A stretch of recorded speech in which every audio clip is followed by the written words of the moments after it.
জিন্দাবাদ জিন্দাবাদ জিন্দাবাদ ৰাইজৰ দল জিন্দাবাদ জিন্দাবাদ জিন্দাবাদ কৃত্ৰিম বানপানীৰ সমস্যা সমাধান কৰক সমাধান কৰক সমাধান কৰক কৃত্ৰিম বানপানীৰ সমস্যা সমাধান কৰক সমাধান কৰক সমাধান কৰক কৃত্ৰিম বানপানীৰ সমস্যা সমাধান কৰক সমাধান কৰক সমাধান কৰক কৃত্ৰিম বানপানীৰ সমস্যা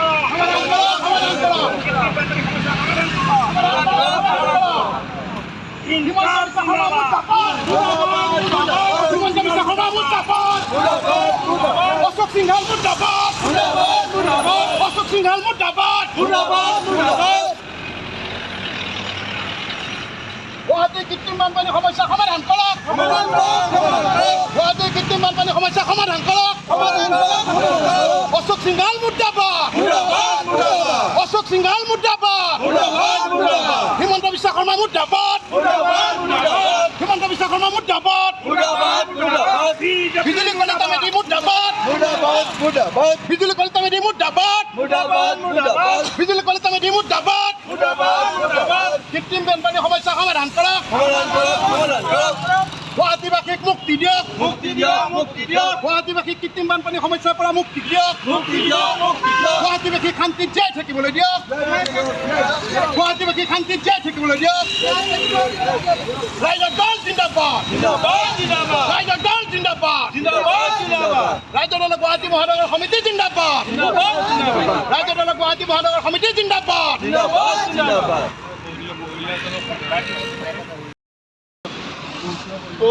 গুৱাহাটী উন্নয়ন দপ্তৰৰ মন্ত্ৰী অশোক সিংহল ডাঙৰীয়া আৰু অসমৰ মুখ্যমন্ত্ৰী হেমন্ত বিশ্ব শৰ্মা ডাঙৰীয়াৰ প্ৰতিমূৰ্তি আমি ইয়াতে দাহ কৰিছোঁ। কথা হ'ল বিজেপি দলে এনেকুৱা এজন মানুহক গুৱাহাটী উন্নয়ন দপ্তৰটো দিছে, যিজন মানুহ বেপাৰী, যিজন মানুহৰ দিনত গুৱাহাটীত উন্নয়ন একো হোৱা নাই, দুৰ্নীতি হৈছে, কোটি কোটি টকা আত্মসাৎ হৈছে। আপোনালোকে দেখিছে, তেওঁ কৈছে পানী মেঘালয়ৰ পৰা আহিছে, সেইকাৰণে গুৱাহাটীত আমি সহায় কৰিব নোৱাৰোঁ। আৰে পানী মেঘালয়ৰ পৰা কি, চাইনাৰ পৰা আহিব, আপোনাৰ অৰুণাচলৰ পৰা আহিব, ভূটানৰ পৰা আহিব, তিব্বতৰ পৰা আহিব। পানী গুৱাহাটীত মেঘালয়ৰ পৰা আহিছে নে আমেৰিকাৰ পৰা আহিছে আমাৰ এইবাৰ জনা দৰকাৰ নাই। আমাৰ কথা হ'ল গুৱাহাটীৰ মানুহৰ এই পানী যিটো কৃত্ৰিম বানপানীৰ সমস্যা সমাধান কৰাত এই চৰকাৰ ব্যৰ্থ হৈছে। আৰু ইয়াৰ মূল কাৰণ হ'ল দুৰ্নীতি। কোটি কোটি টকা তেওঁলোকে দুৰ্নীতি কৰিছে, আত্মসাৎ কৰিছে। ড্ৰেইন চাফা কৰাৰ নামত গুৱাহাটীত তেওঁলোকে কোটি কোটি টকাৰ আত্মসাৎ কৰিছে। গতিকে এই সমস্যাটো তেওঁলোকে সমাধান কৰিব লাগে। আৰু এটা আমি হেমন্ত বিশ্ব শৰ্মাক প্ৰশ্ন কৰিব বিচাৰিছোঁ যে বিজেপি দলত এনেকুৱা মানে ভাল মানুহৰ এনেকুৱা অভাৱ হ'ল নেকি যে গুৱাহাটীৰ উন্নয়ন দপ্তৰৰ মন্ত্ৰীটো এজন বেপাৰীক দিব লগা হ'ল? কিয় এজন বেপাৰীক দিব লগা হৈছে? গুৱাহাটীত মানে বিজেপিৰ এনেকুৱা মানে ভাল নেতাৰ অভাৱ হৈছে। আপোনাক প্ৰশ্ন কৰিছোঁ আমি হেমন্ত বিশ্ব শৰ্মা ডাঙৰীয়াক। আৰু এই অশোক সিংহলক অতি সোনকালে বৰখাস্ত কৰিব লাগে, এইটো আমাৰ ৰাইজৰ দলে দাবী জনাইছোঁ। আৰু কৃত্ৰিম বানপানীৰ সমস্যা তেওঁ সমাধান কৰিব নোৱাৰোঁ বুলি কৈছে, আৰু নোৱাৰোঁ বুলি কোৱাৰ পিছত তেওঁ 1 ঘণ্টাও এই গুৱাহাটী উন্নয়ন দপ্তৰৰ মন্ত্ৰী হৈ থকা তেওঁৰ অধিকাৰ নাই। আপোনালোকে জানে যে আজি অত বছৰৰ পৰা আমাৰ কৃত্ৰিম বানপানীৰ সমস্যাই গুৱাহাটীবাসীক জুৰুলা কৰি আহিছে। আজি মানুহৰ জীৱন তছনছ কৰি পেলাইছে। আজি এই যে উত্তৰ পূৰ্বাঞ্চলৰ মুখ্য দুৱাৰ বুলি কয় আমাৰ গুৱাহাটী মহানগৰখন, আজি গুৱাহাটীৰ মুখ্য দুৱাৰ হৈ পেলাই থকা নাই, এখন নৰক দুৱাৰলৈ পৰিণত হৈছে। গতিকে ইয়াৰ বাবে দায়ী কোন? আপোনালোকে জানে যে হিমন্ত বিশ্ব শৰ্মা ডাঙৰীয়া আজি অত বছৰ ধৰি গুৱাহাটী উন্নয়ন দপ্তৰৰ মন্ত্ৰী আছিলে। কংগ্ৰেছৰ দিনতো তেখেতে আছিলে, তেখেতৰ কোনো পৰিকল্পনা নাছিলে, তেখেতে এই কৃত্ৰিম বানপানীৰ সমস্যা সমাধান কৰিবলৈ কোনোদিন চেষ্টা নকৰিব। তাৰ বিপৰীতে তেওঁলোকে কেৱল টুলুঙা মন্তব্য কৰে। আৰু তেওঁলোকে অলপ দিনৰ আগতে কৈছিলে যে শিলসাকোখন উচ্ছেদ কৰা হৈছে কেৱল কৃত্ৰিম বানপানীৰ সমস্যা সমাধান কৰিবৰ কাৰণে। কিন্তু এইটো তেওঁলোকে যে মিছা কথা কৈছিলে, এইটো প্ৰমাণিত হ'ল। কাৰণ আজিলৈকে যিমানখিনি পানী, আজি প্ৰায় 26 ঘণ্টা পানী ইয়াতে আমাৰ গুৱাহাটী মহানগৰ আবদ্ধ হৈ থাকে, তাৰে 10 লিটাৰ পানীও আমাৰ হেৰিত যোৱা নাই, শিলসাকোত যোৱা নাই। গতিকে শিলসাকোত থলুৱাসকলক যে উচ্ছেদিত কৰিছিলে, সেইটো পুঁজিপতি স্বাৰ্থত যে উচ্ছেদিত কৰিছিলে, সেইটো প্ৰমাণ হৈ গ'ল।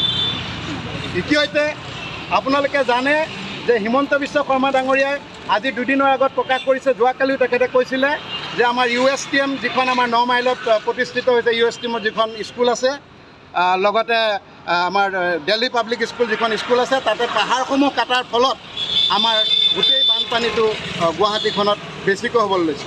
তেওঁলোকে কি চকু মুদা খুলি ভাও ধৰিছিলে? তেওঁলোকৰ চকু অন্ধ আছিলে নেকি সেইখিনি সময়ত? আজি 15 বছৰ ধৰি 20 বছৰ ধৰি তেওঁলোকে সেই পৰিস্থিতি সম্পৰ্কে জনা হোৱা নাছিল নেকি? গতিকে তেওঁলোকে উন্নয়নৰ নামত কি কৰিলে? তেওঁলোকে গোটেই গুৱাহাটীবাসীক আজি যি ধৰণে জুৰুলা কৰিছে, আজি গুৱাহাটীবাসীক যি ধৰণে অতিষ্ঠ কৰি তুলিছে, আমি ভাবোঁ যে তেওঁলোকে কৈছে সেইদিনা যে ৰিভই জিলাত প্ৰায় 100 মিলিমিটাৰ পানী হৈছে আৰু 60 মিলিমিটাৰ পানী হৈছে গুৱাহাটীত। তাৰ বাবেহে গোটেই গুৱাহাটীখনত এনেধৰণৰ অৱস্থা নোহোৱা হৈছে। কিন্তু আজিতো আজি 2-4 দিনৰ আগত যিটো পানী হৈছিল, এই পানীটোৱেতো কেৱল গুৱাহাটী মহানগৰীত হোৱা নাই, তাৰ আগতেও বহুত কৃত্ৰিম বানপানী সমস্যা সমাধান হৈছিলে। আৰু হিমন্ত বিশ্ব শৰ্মা ডাঙৰীয়াই কৈছিলে যে মানুহৰ সফলতাৰ ৰূপায়ণ কৰিব পাৰি, আমাৰ চৰকাৰৰ সফলতা ৰূপায়ণ কৰিব পাৰি যদিহে গুৱাহাটীৰ পানীটো 2 ঘণ্টা বা 3 ঘণ্টাত ওলাই যায়, তেতিয়া এইটো সফলতা বুলি কোৱা যায়। তেওঁ সেইটো নিজ মুখেৰে প্ৰকাশ কৰিছিলে। কিন্তু আজি আপোনালোকে দেখা পাইছে যে 24 ঘণ্টা 38 ঘণ্টালৈকে পানী এতিয়াও গুৱাহাটীৰ পৰা নিষ্কাশন কৰিব পৰা নাই।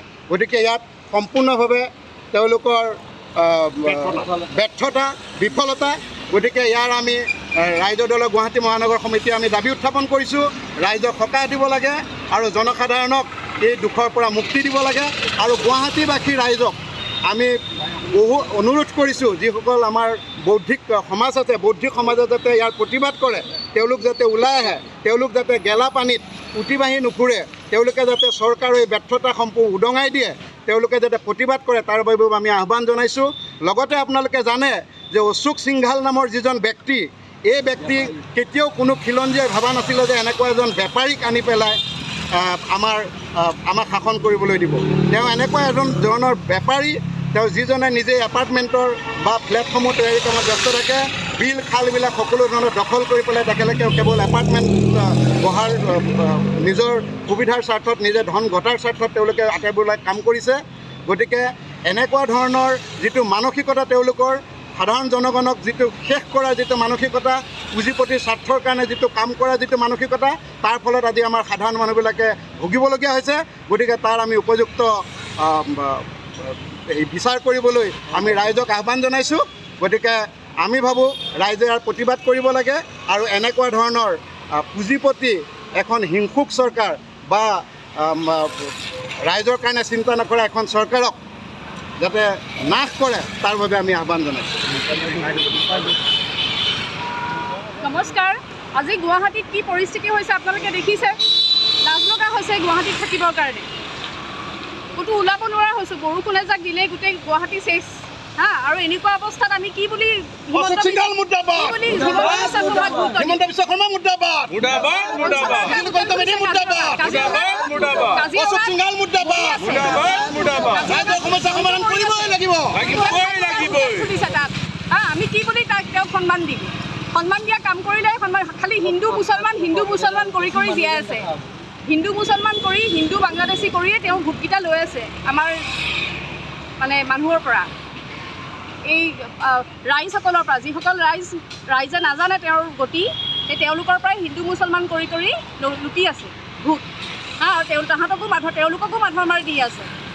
আজি আমি সেইকাৰণে এইটো ডিচিশ্যন লৈছোঁ আৰু আপোনালোকে সমৰ্থন জনাওক আমাৰ লগত।